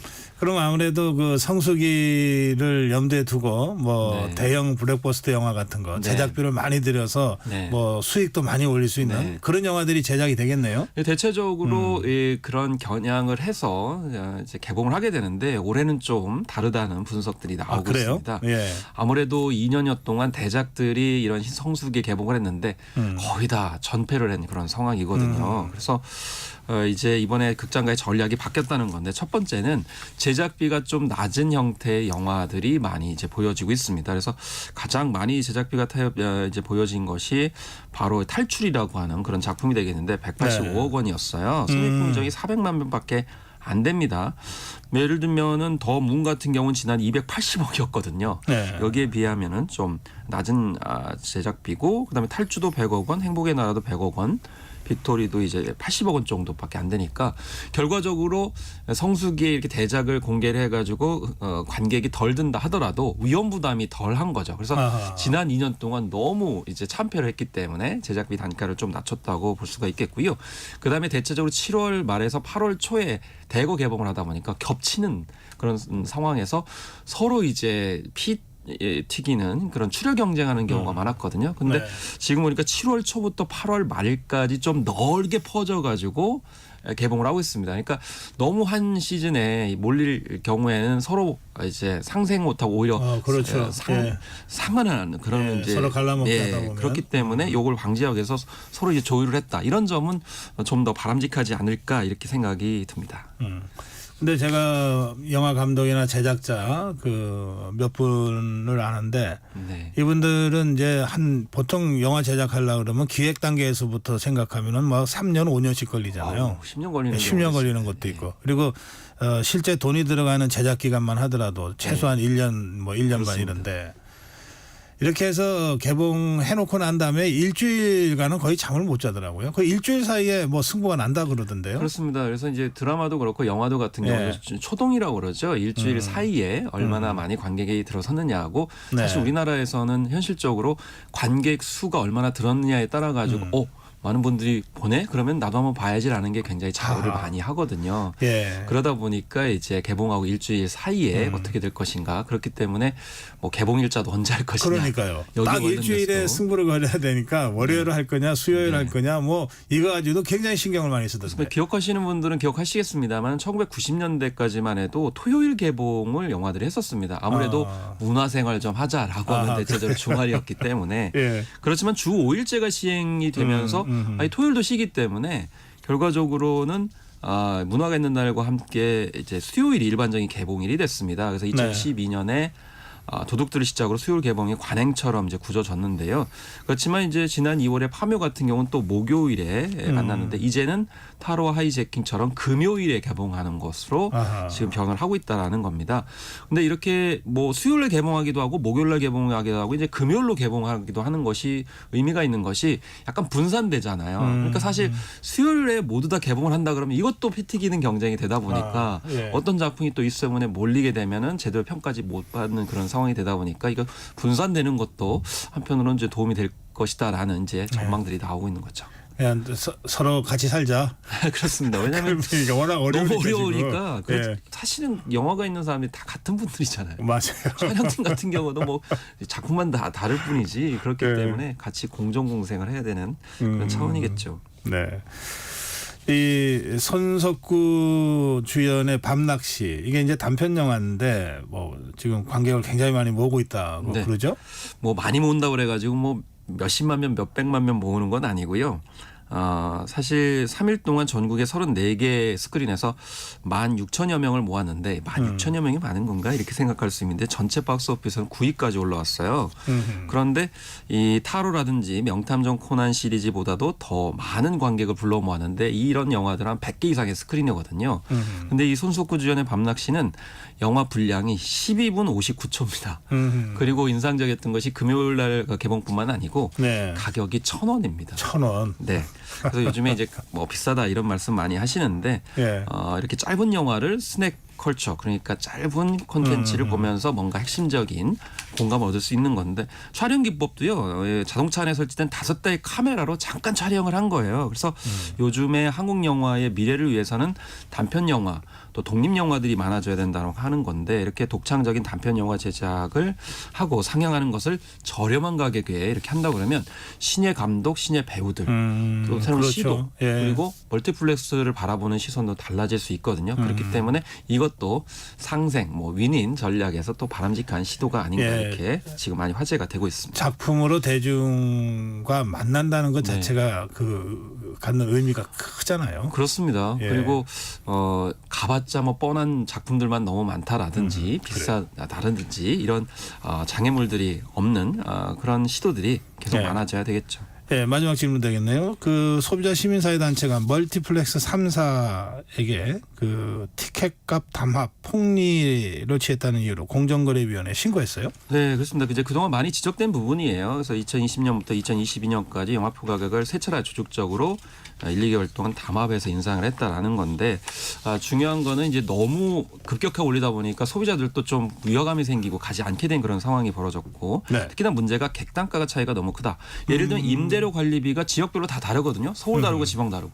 근데 티켓 가격은 다 똑같아요. 그리고 어떤 분은 할인을 또 많이 받아요. 그 담합이네요. 그래서 이런 점에 소비자 편익 관점에서도 좀 바로잡아야 된다라는 지적이 되겠습니다. 이제 영화관은 단순한 영화가 아니라 멀티 그 컬처 로 지금 가고 있기 때문에 이런 좀 담합 구조나 이런 건 좀 혁파가 돼야 되겠습니다. 그렇습니다. 그리고 담합이 중요한 것이 가격에 상관없이 콘텐츠 차별화되면 많은 분들이 가십니다. 네, 오늘 여기까지 하겠습니다. 김원식 문화평론가였습니다. 6월 27일 목요일 전격 시사 여기서 인사드리겠습니다. 고성국이었습니다.